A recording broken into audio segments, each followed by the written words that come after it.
recording, but it'll say live. Yep.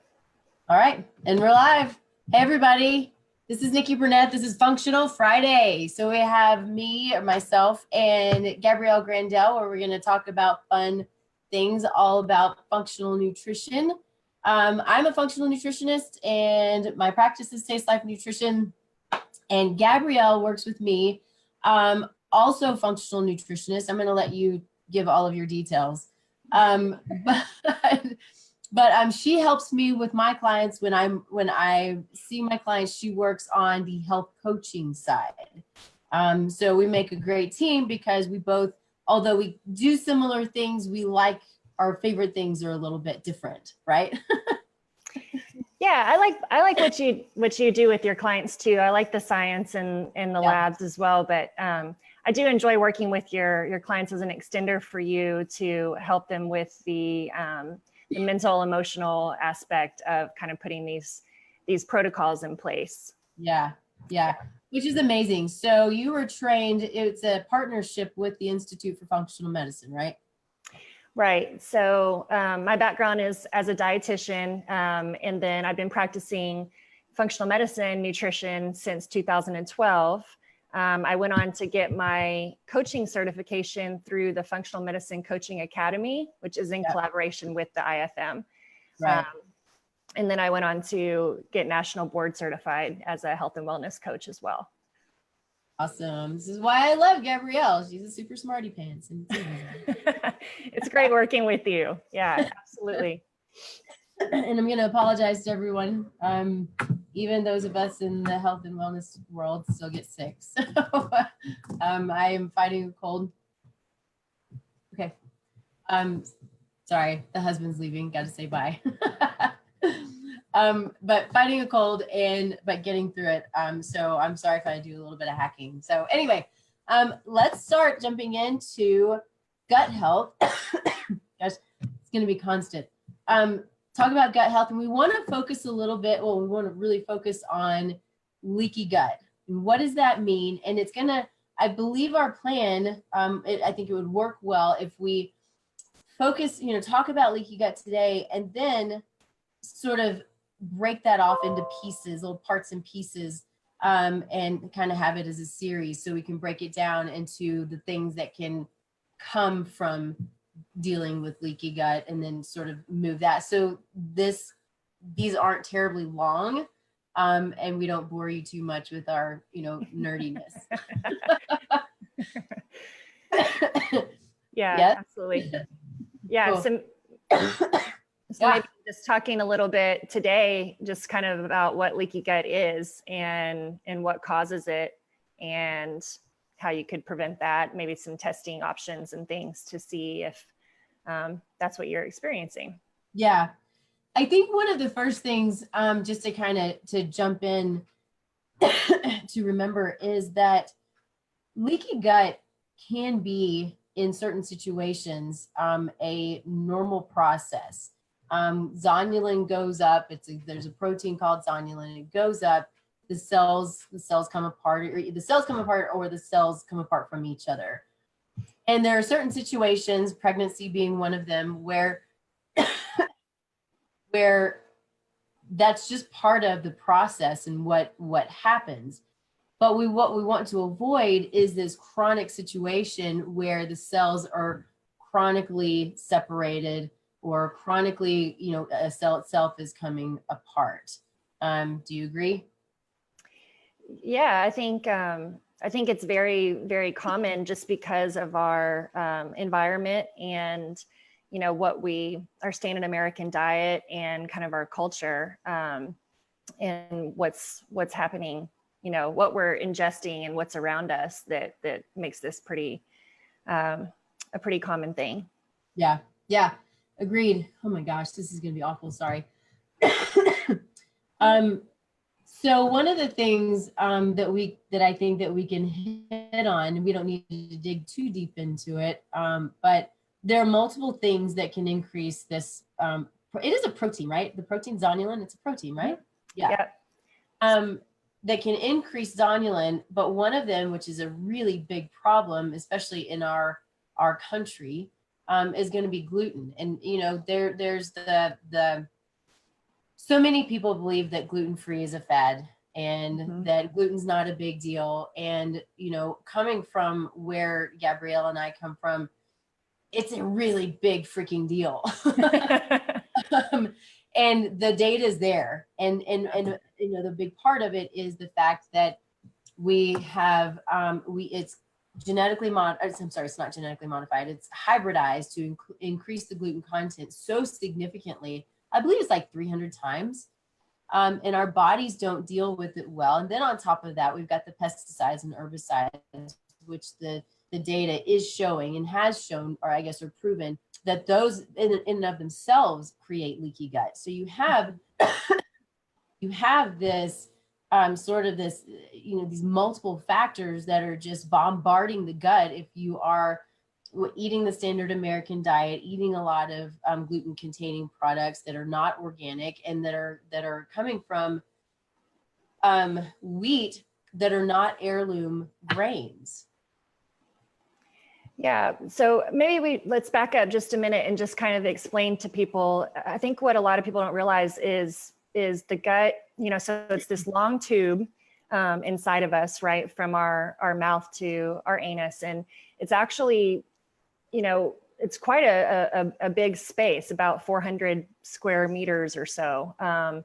And what's important, I think, to know about this, just to explain a little bit about what leaky gut is that what is inside of the gut is actually technically outside of our body, which is kind of hard to wrap your head around. It's real interesting, right? And so, and part of the jobs of those cells along the barrier are to decide what goes in the body and what stays out. And so they have a really important job.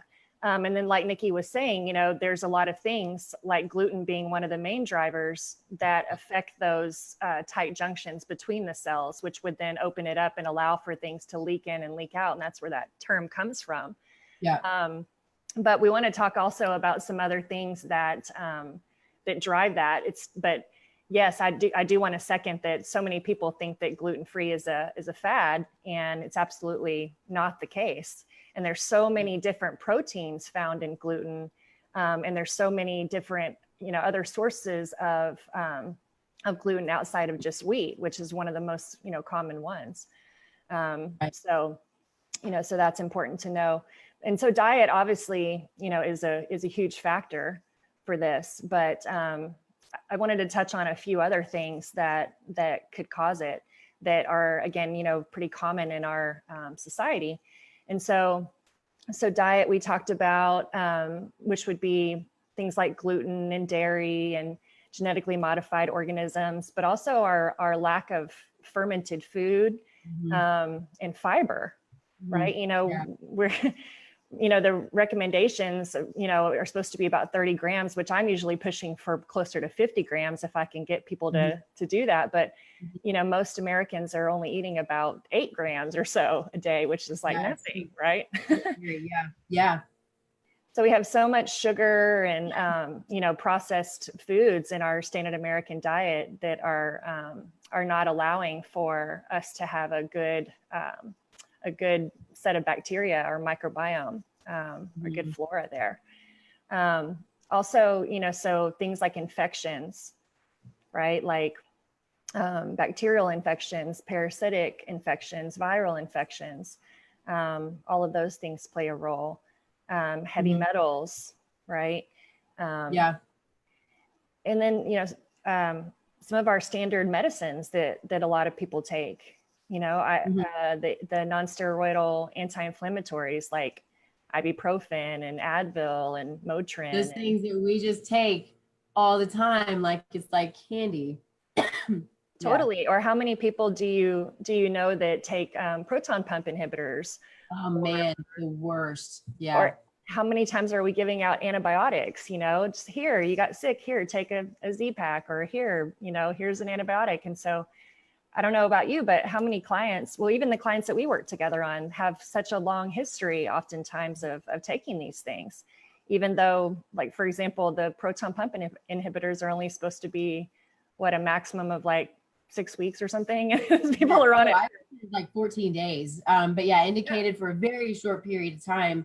And their patients, clients are being told, just take it as long as you need. And it's absolutely destroying the gut. And so what I'm thinking, we need to do one of these just on protein pump inhibitors, and these antacids and the biochemical changes that it makes all throughout the body and what it can do. I think that would be a really good one. Yeah, I would agree, because I've seen people on them for years, you know, and it's just nuts. So those are some of the things, but also lifestyle things like stress, right? And even activity, you know, too little or even too much activity can really influence this. So we need to contributors. We need to be really clear with you know, these really type A elite athletes. You know, we see a lot those who exercise so much. What happens? Well, too much stress, leaky gut, autoimmune disease. Absolutely. Yeah. And you know, we haven't touched on this, but one of the things that I hope to bring to you guys is talking about the gut brain connection. Yeah. And right, how this stress impacts our HPA axis and the connection with the thyroid and the adrenals and all of that. Yeah. I'm writing down as we go our next topics that we're going to spin off of this. Yeah, because the gut is huge. You know, it's the epicenter of so much of our vitality and health. Makes sense. You know, so yeah. And I kind of want to paint a picture too when it comes to what's happening when these the cell walls or the cells become separated. That it can be large food particles that are moving through and move into the bloodstream. It can be yeast, it can be bacteria, it can be these things that are not supposed to be in the bloodstream.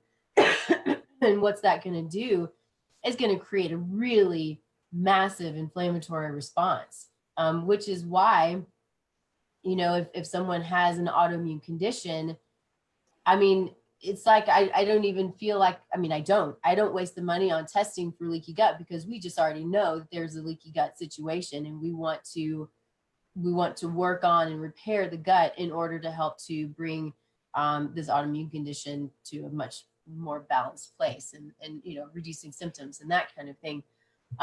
But the body knows when something's not supposed to be there, and when food particles are too large, the body's like, I don't know what this is. It's supposed to be in tiny little, you know, microscopic bits and parts, but when it's too large and it goes through, the body's going to react, and it's going to get mad, and over time, that's when these inflammatory conditions can creep up, and it can include mental and emotional health, you know, foggy brain and depression and anxiety and all of these things. Because the body's reacting to things that are not supposed to be in the bloodstream. Right. So yeah, just to kind of back up a little bit, what you were saying, whenever that is how we get our nutrition, is we eat our food, and it's supposed to be broken down into really small little bitty pieces and then absorbed through the lining, because those molecules are small. But in this situation, like Nikki was saying, you know, they're much larger, because the gaps are much larger now, and things can now come out into the bloodstream that weren't supposed to be there. Right. And people don't have to, you know, present with your typical kind of GI symptoms like bloating or constipation or gas or whatever it might be, to have a leaky gut going on and be presenting in other ways, like she was saying, like depression or anxiety or brain fog or joint pain or fatigue or, you know, whatever it might be. That's a hard one for people to wrap their head around when I'm talking, when I talk to them about leaky gut. They're like, I don't have any gut issues. Like, you don't know you don't have gut, or you don't know you have gut issues. Yeah. And I think that's an important point that you made, that you don't always go and test for leaky gut. And I don't either. You know, sometimes there is testing out there, and we can talk just briefly about that. But, you know, it's really upstream. There are so many other things that can be done that are causing this, that we don't you know, if we can work on the diet, if we can work on the lifestyle and those types of things, this leaky gut will get better, because the body is super regenerative, you know, and so these cells are regenerating, you know, every 3 days or so, if they just stop getting broken down by the things that we mentioned. And so, Yeah. but some people need to see it in black and white, because again, they might heard of leaky gut and think it's a fad, or, you know, that doesn't apply to them. Not real. My doctor doesn't believe it, so it's not real. Yeah, exactly. But you can actually do blood tests and see, you know, are those molecules, like Nikki mentioned, like zonulin and lipopolysaccharides and these different endotoxins and proteins, are they out in the bloodstream now? Because if they're out in the bloodstream, then that proves that those tight junctions had been broken down and disintegrated. And now you see it, right? So. Yeah. It's really interesting. You can, and I'm maybe nerding out a little bit too much here, but I think it's really cool that so on stool testing, you can see that there's just leaky gut. But if you want to dig deep into it, you can do the blood test, and the blood testing can help us to understand if it's due to a bacterial overload, you know, some dysbiosis, if it, you know, because of the lipopolysaccharides, or if it's due to something that we don't know. I mean, there's this, you know, I don't know what this is, but you still have leaky gut. And then one that's, I think, is the other one due to, is just zonulin in it? So there's zonulin, LPS, and then one that's, I believe it's we don't know what. myosin, I believe. Yeah. But you're right. The stool test is really, you know, a really great place to start, because it gives us so much information of what that environment is like. And you can sort of extrapolate that if someone has, you know, issues there, then they likely have leaky gut as well. Or if they have a lot of these things that what's that? I was just going to say, if they have everybody. We just get too excited. Go ahead. If they have a lot of these things in their life, you know, which many people do, then there's a good likelihood that they have that. So they don't necessarily need to spend the money to confirm that. They can just work on these things and see if their symptoms get better, and they often do. Yeah. So all I was going to say is everybody in my practice gets a stool test. I think most people going through functional medicine, I made a joke with a client the other day. And I said, you know, if you're working with a functional medicine practitioner, you're going to poop in a tray at some point, because there's so much information that we can get from that. I know. It's amazing, but people are like, really? I'm like, really? Yeah. But the cool thing too is when the results come back, they're like, whoa, this is so cool. So it's fun, and it is what it is, but it is a great source of information. It's pretty cool stuff. I think on that note, just another like interesting thing to share with people is, you know, we have, what is it, about 3 pounds of bacteria in our GI tract. We're actually more bacteria, you know, there's more bacteria in our body than there are human cells in our body. So we're, you know, the bugs are really running the show. We've got to keep them happy and make sure we have enough good, friendly guys in there. Yeah.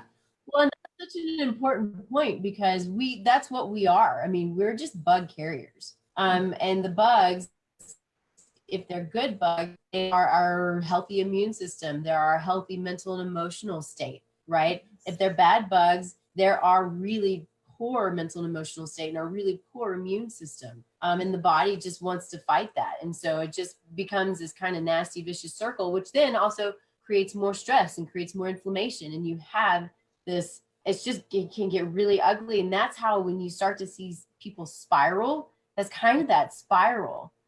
Is whatever started it, or it could be multiple things that started it.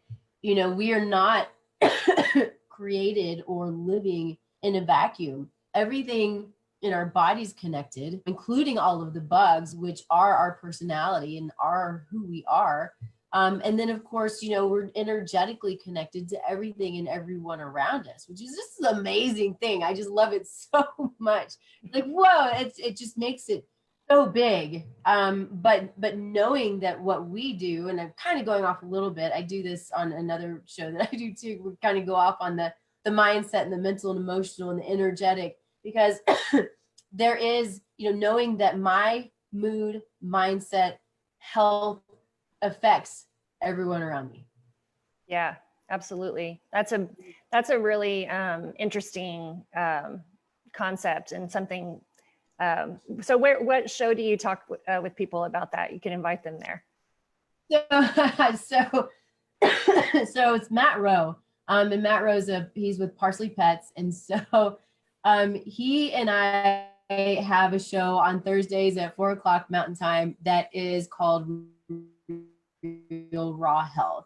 And I know that you watch it sometimes because you have Sky, that sweet girl that you have. She's amazing, amazing, beautiful pup.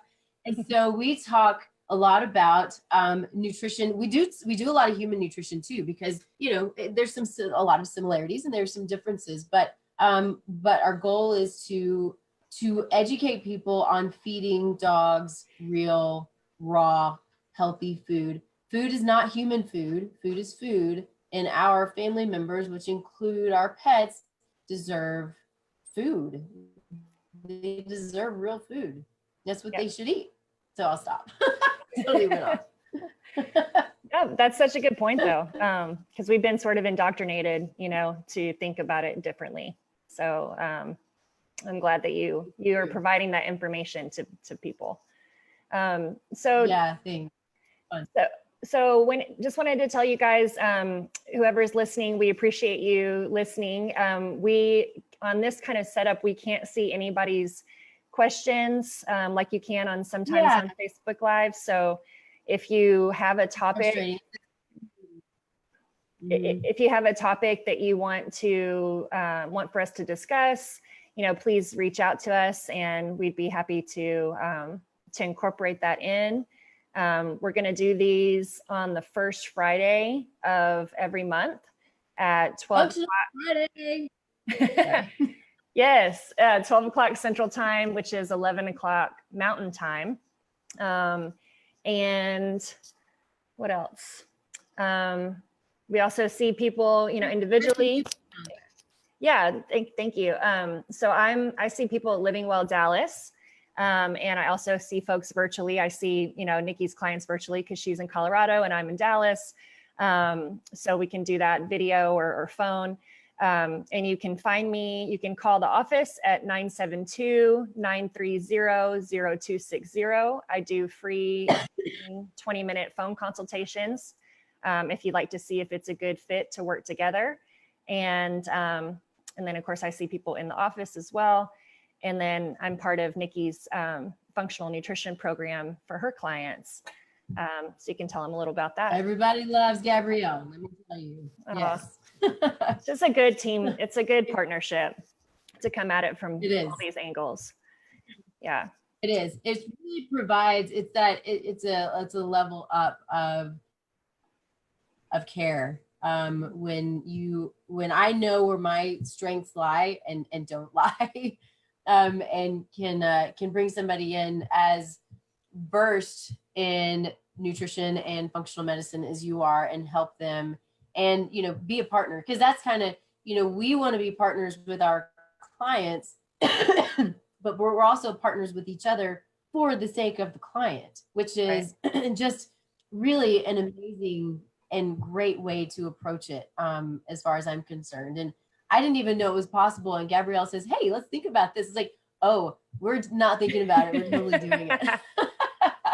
It's been working out really great. Yeah. Definitely a pleasure to work with you. And like you said, just to bring another level of care, and because it takes a lot to make up a whole person. And everybody has their own, kind of challenges. So it's great to partner with them and help them overcome those things and celebrate with them. Yeah, perfect. By the way, I'm coming to Dallas next week. I forgot to tell you. Oh, you are? When? You'll have to I'll be there Thursday through. Well, my birthday is on Saturday. So mine's on Sunday. Okay, so we should talk when we get offline about how we can hook up. Oh, I'm going to be happy to see you. Yeah, that'll be cool. Good. Okay, so what I'll do is sorry everybody for this, but Gabrielle, you stay where you are. Don't stop the meeting. We're gonna stop the meeting. Just the Facebook Live, but I'm at tastelifenutrition.com, Twitter, Instagram, Facebook. Obviously, I've got a radio show called Taste Life Radio, which is super fun. Gabrielle, I need to get you on that too. Yeah. And then actually, I'm on with a friend. It's at kuhsdenver.com. You click on that. It's a live stream global radio show. And so I'm on with a friend of mine today at 1:00 Mountain Time, same station. And it's called The Council, and his name is Charlie Pacelli. And we'll be talking about all the different diets and what's good, what's not good, and all of those things. Just hoping to create a little clarity around some of these things. So it'll be good. I failed just to mention, when you were telling people how to get in touch with you, I only gave you guys my phone number, but I'm also, like Nikki, I'm also on social media, obviously Facebook. I have my business page, which is where you're watching this, and then my personal Instagram and livingwelldallas.com, or you can email me at gabrielle@livingwelldallas.com. And hopefully I'll be on one of Nikki's shows pretty soon. You can catch me there. Yeah. Yeah, that'll be super fun. Cool. All right, Okay. Thanks everyone for listening. Yep, we'll see you in 1 month. Bye. Have a good day. Okay.